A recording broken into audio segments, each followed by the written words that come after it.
Welcome to the Industry 4.0 Club's Fireside Chat. The club's purpose is to engage the power of diverse worldwide talent to accelerate the global evolution to Industry 4.0. We accomplish this by hosting and supporting respectful, thoughtful, and interdisciplinary open conversations and creating quality content on wide-ranging Industry 4.0 topics to expand the reach of our community. My name is Mike Ungar, and I am the CEO of the Industry 4.0 Club. I have over 40 years of leadership and manufacturing experience, most of that at Michelin. I'm joined today by my co-host, Mike Yost. Mike is the chairman of the Industry 4.0 Club. Mike, would you mind introducing yourself further? Sure, absolutely. Welcome, everybody. As Mike said, my name is Mike Yost. I am the volunteer chairman of the Industry 4.0 Club, one of the club founders and Mike's co-host on these broadcasts. Been in industry about 35 years. The last 15 on the industrial nonprofit side. So certainly bought into the mission of what we're trying to accomplish here. And as Mike said, it's about hosting conversations, diverse conversations. And we're really excited to have Lisa Alderson, the Vice President, Delivery Operations and Transformation from Otis Elevator Company with us today. Lisa is going to be at the second annual MX.0 Midwest event in my hometown of Cleveland, Ohio, September 17th. And the title of her session will be End-to-End Transformation, Driving Change Through Collaboration and Continuous Improvement. So by way of background, Lisa is a forward-thinking leader with 25 years of success, spearheading global transformations and developing high-performance teams across various domains, including product development and engineering, quality control, and project and program management. She's known for driving significant outcomes, such as cost savings, business growth, product optimization, operational excellence, and continuous improvement through savvy strategy and goal setting. So we're really looking forward to the conversation here, as well as Lisa's participation at the event. Thanks, Mike. Just a little bit more comment about the event. The MXO Midwest event has really become the go-to gathering for manufacturers in the region to connect, collaborate, and learn from real-world examples of successful digital transformation, shared right from the horse's, or if you will, the manufacturer's mouth.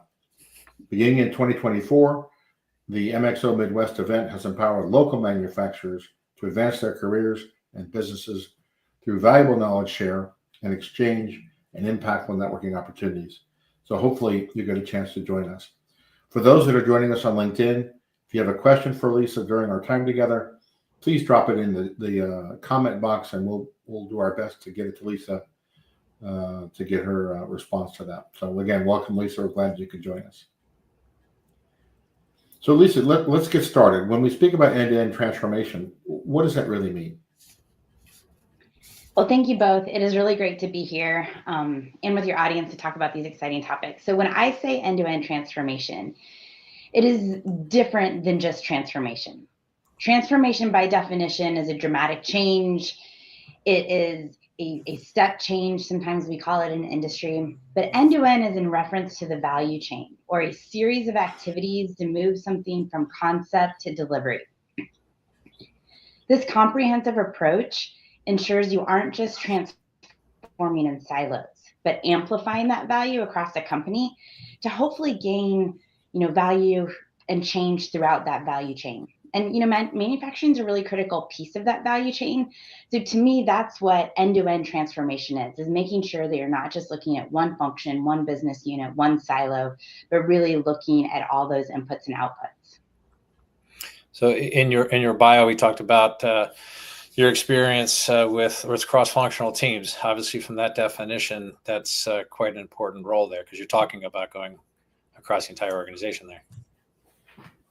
Yeah.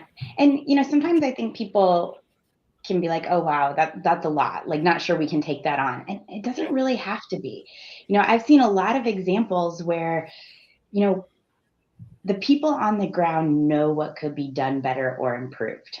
And so transformation doesn't you work on it, and all of a sudden it's magically changed and better. Transformation happens through a series of small changes and small improvements that, when you trace them and track them, lead to those bigger defining moments. And so it can really be, as small or big as a company needs it to be. It's all about how they set out to approach it. I think that's a really cool way to say it. I think one of the sayings or cliches I've heard often is begin with the end in mind, right? And I think that kind of, when you talk about that, that's what resonates in my mind, is thinking about the bigger picture, where you want to go, and then, putting in steps to get there along the way. Yeah, exactly. All the pieces that play into it, all the different groups. And that's why I think you can do that in an hour meeting. Like, you can have the right people in the room from the right group that can tell you what's working or what's not, or what they would like to see better to accomplish a goal. And you can also do it in a week-long face-to-face workshop with customer journey mapping and Gemba walks and everything else. It all depends on the approach and what you're trying to tackle. Do you typically find that those are driven from the strategic level down, that they come from you're getting together and having these workshops and such, but they're pointing towards some North Star that perhaps the senior leadership has painted? When we call it transformation, yes, I do. I think that word probably comes with a lot of baggage to a lot of people in companies. It's not my favorite word. I haven't come up with a better one. Maybe you guys or your audience could.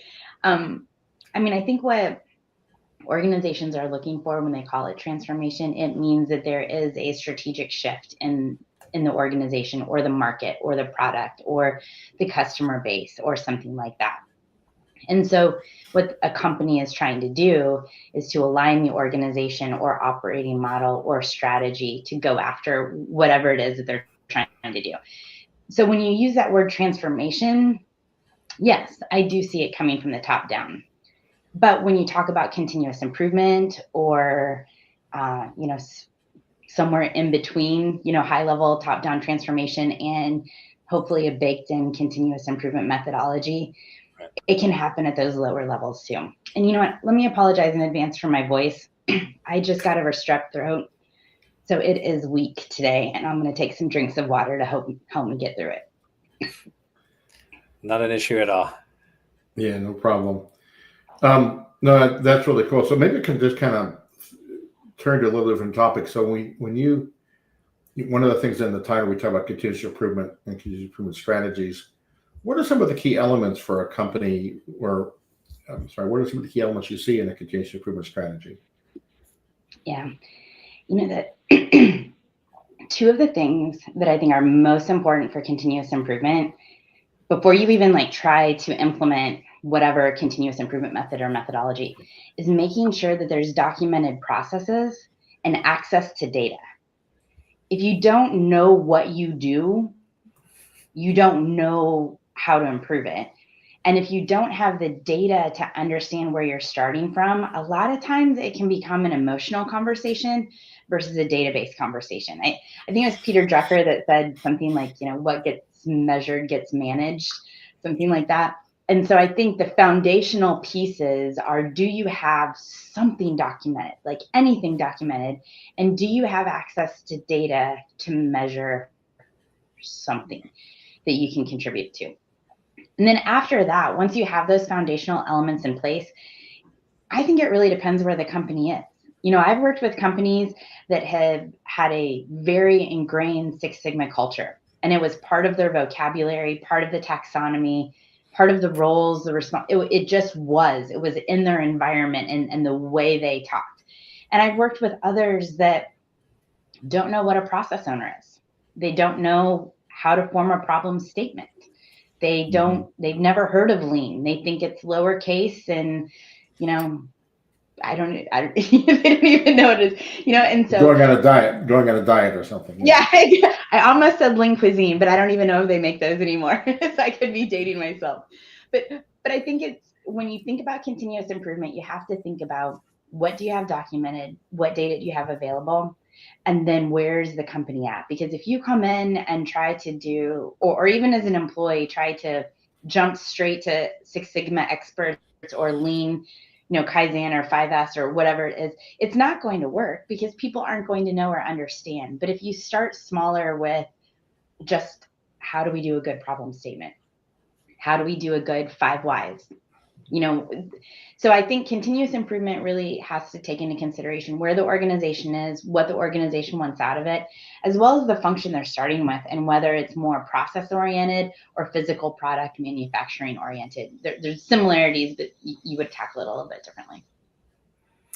Well, thanks, Lisa. I just want to remind everybody that we're talking with Lisa Alderson, who's Vice President of Delivery Operations and Transformation at Otis Elevator Company, talking about driving change through collaboration and continuous improvement. So if you have questions for Lisa, please go ahead and put them into the comment sections here. We'll do our best to address those questions that folks have, or insights that you want to share. Just wondering, Lisa, oftentimes operations leaders are fighting fires day to day, dealing with different realities one day to the next. So when you come in with something big, you already talked about the fact that transformation might not be the right word, and it might be a little bit intergalactic or something along those lines. How do you engage the operations leaders effectively? Yeah, and not even just engage. How do you empower them? Because really, a lot of the operations leaders they're like the secret sauce to the organization's continuous improvement. They usually have that frontline knowledge of the product or that customer feedback, depending, what type of operations it is. I remember talking to people that were working on, on the assembly line for a new product that we were doing. And they're like, why didn't you guys change this or that? It would make it so much easier to assemble and service and whatever. And I'm like, that was nowhere in our requirements. And I was like, well, who did you tell this? And they're like, well, who do I tell? And I think that is the case most of the time, is that they know these things, or the technicians that are out at dealers that are servicing a product, they know what they see more often than not. And yeah, sometimes now we can get that out of our databases, but how often does that get back into upgrades, new product development, process improvements, whatever it is? And so I think the core is making sure you have those communication channels so that there is a way that those operations folks who you want fighting the fires, you want them, they're leading the operations, but that they have an effective mechanism to feed those ideas and what they're seeing back. And then it depends on the organization, how they're set up, who does something with that. Some groups have a centralized continuous improvement that is there in the factories or in the operations groups that can take that and act on it and handle it. Other times it goes into backlogs or hoppers. Sometimes it's a belt program, and so belts pick those up. So they can be addressed multiple ways.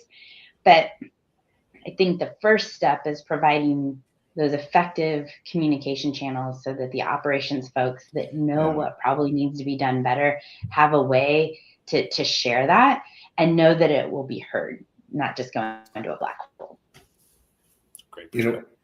One of the things that when at least in my experience involved with manufacturing, we we're going back a couple of decades now, so bear with me, but we used to focus on, did we hit today's numbers, right? Did we get our work done for the day? And there's a really big mentality shift, and you're really speaking to that, where instead of just asking someone who's worked in the production floor, hey, did you accomplish your task today? Hit your numbers, whatever you want to call it. You have to actually have two questions. Did you accomplish what you said you wanted to do today, your numbers or your production? And did you make something better? And creating a culture where there's an expectation of both, to where, and throughout the whole line organization, not just for the folks working on the floor, but for the management team supporting that. And I think you have to create that culture, going back to your point, where not only are the mechanisms are there, but there's also the expectation on the part of the entire line team that, hey, our job is not only to satisfy today's customer needs, but to prepare for the future or make something better. And I think that's an important cultural shift for a lot of companies that maybe, 30, 40 years ago wasn't in their DNA and needs to be today. Yeah, and I think that's a really great retention tool as well, because most people want to make things better, want to make their jobs easier, whatever it is. And of course, you'll have the one-off that just want to complain or just want to come in, clock out. But there's a lot of people out there that if you give them the tools or the time or the method to help improve things or to make their job better or be part of the solution, that they'll want to. And then that feeds that fulfillment and that growth and that knowledge. And it really benefits the employees as much as it does the company and the customer. Yeah. So I'm wondering, Lisa, you talked at the beginning of how you defined end-to-end transformation and being tied to the value chain and such. Do you have an example that you could share? I'm assuming you'll get into those sort of things in your talks in Cleveland, so you don't have to go too deep. But maybe just give us a short example here of a successful transformation. Sure. I'll give you maybe two, and these will be different than what I touch on in the conference. But one of them, and this isn't specific to manufacturing, but I'll give an idea of an end-to-end and how you can break it down into very small pieces. So we tackled source to pay, or procure to pay, depending which one you want to talk about. And we wanted to have efficiency, cost savings, as well as automation. Those were the business value drivers out of that. And we got the smart people together into the room. We captured all of their ideas, and then we broke them down into 1-month sprints and larger 3-month sets of bigger measurable outcomes, because of course leadership loves to see the bigger dollars and the bigger numbers, and those aren't going to happen on a weekly basis, but when you put them together in a quarter. And so one of the examples that we did is we realized, and granted this was a few years ago, but we still had a lot of customers paying by check, or we had suppliers that wanted to be paid by check, and that costs money. And it all adds up. And so the more that we could move them to web billing or electronic transfer sources, the more that we could just see that savings and find those numbers. And it wasn't hard. It was like sending a letter to the vendor saying, on this date, we're going to move to this, or sending a letter to the customers. And there was still the one-off, but this was not a technology change. It was not a process change. It was moving more volume to a lower cost, more efficient method that already existed. And so we identified a lot of those small things that we could do very quickly that added up to the overall source to pay end-to-end value stream, because the data was more accurate, the timing, the throughput, all those things that you start to see by sending a letter and changing an electronic transfer. So that's just an example of a smaller one. Another one that is larger, excuse me, and I think has to do more with manufacturing. We looked at the turnaround time for new product development. And this was in a Fortune 100 company, and a lot of their new product development timing was driven by certain regulations or certain market needs, things like that. But we wanted it to be faster, and we wanted more time to test newer technologies, newer fuel sources, things like that. So we involved manufacturing, we involved engineering, we involved service, we involved the end customers, all of those things to see what is that full set of activities that would achieve the customer value that we're looking for from, all the way through to production, while maintaining the dependability and quality that we needed to have.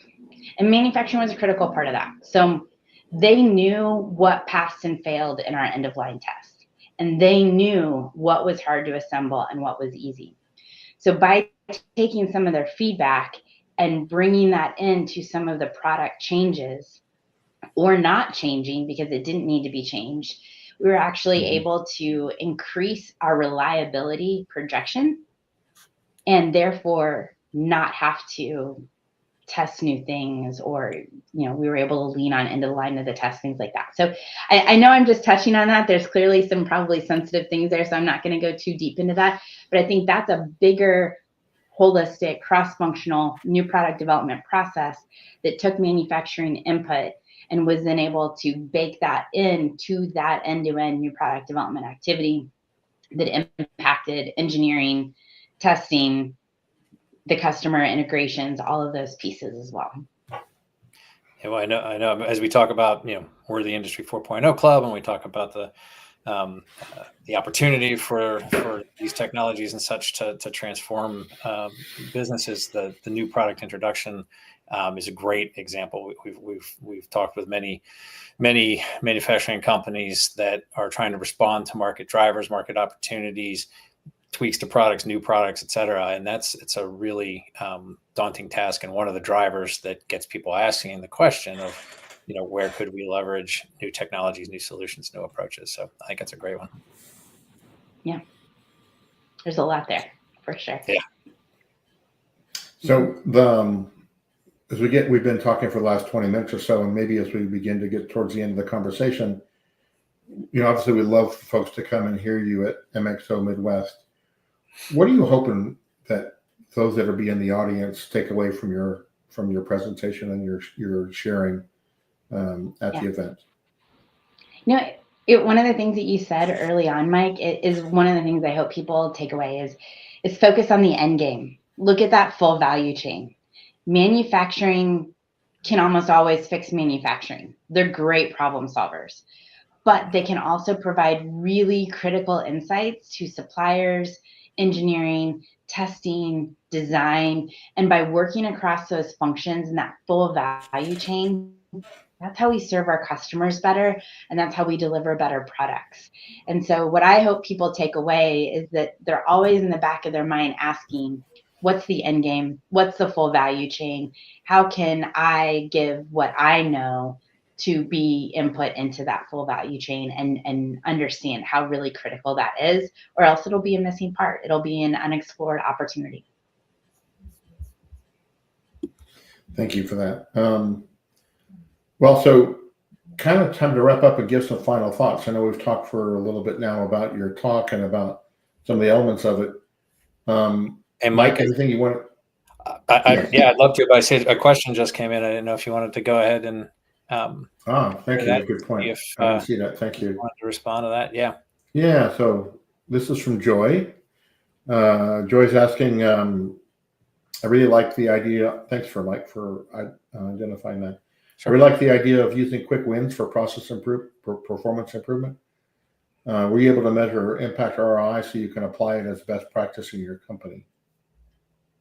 Yes, we were, and I'm not sure if there's a specific example Joy is asking about, but back to my first comment, making sure you have the data and you know where you're improving from, because not every improvement should be a best practice, right? And you learn things as you go, or you need to pivot, or you need to shift how you do that. But I think using the quick wins creates momentum, it builds trust, eliminates the fear, and then groups that are trying to do that continuous improvement or the process performance improvement, as she references, will be able to take those small wins and amplify them, kind of like a mirror ball, out into what the big wins could be.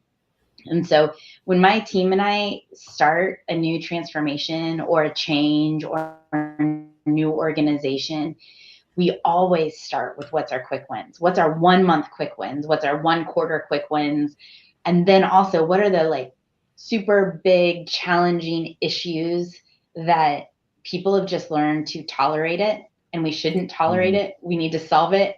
And so pairing those together allow you to build that momentum, address that fear, maybe of doing things new or different, and create that credibility, while also in parallel working towards some of the bigger, pieces that may have been epidemic problems for a longer time in the organization.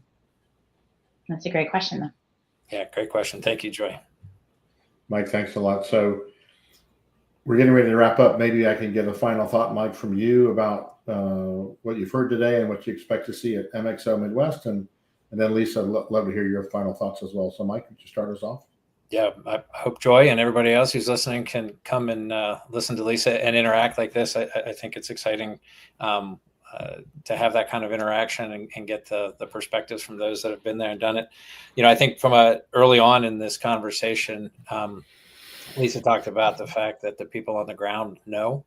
But then I think another really important point that she mentioned is that sounds like the company has a culture of listening to those people. So I think it's really important that, one, the company wants to hear from those folks. Two, they feel compelled and invested to share what they know.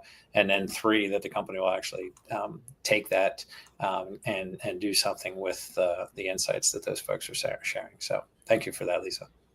Thanks, Mike. Lisa, how about your thoughts? One of the areas I talked about, but I didn't touch on a lot, is change. And process or progress doesn't happen without change. There needs to be a reason or a clear problem statement as to the reason for change, but also don't be afraid of that change. Don't just tolerate it. Identify what could be done better. See what to bring together. Be part of that solution. So, some of my final thoughts are, as we, when I talk about, transformation or change or process improvement, continuous improvement, all those things, I think paying attention to what the change is, how people can ask how they can be part of the change and understand the why behind that change is really important. And that's, by helping with the people, the process, and the technology, bringing that all together is what really delivers the value that most companies are looking for. Well, that's fantastic. Well, thank you for that.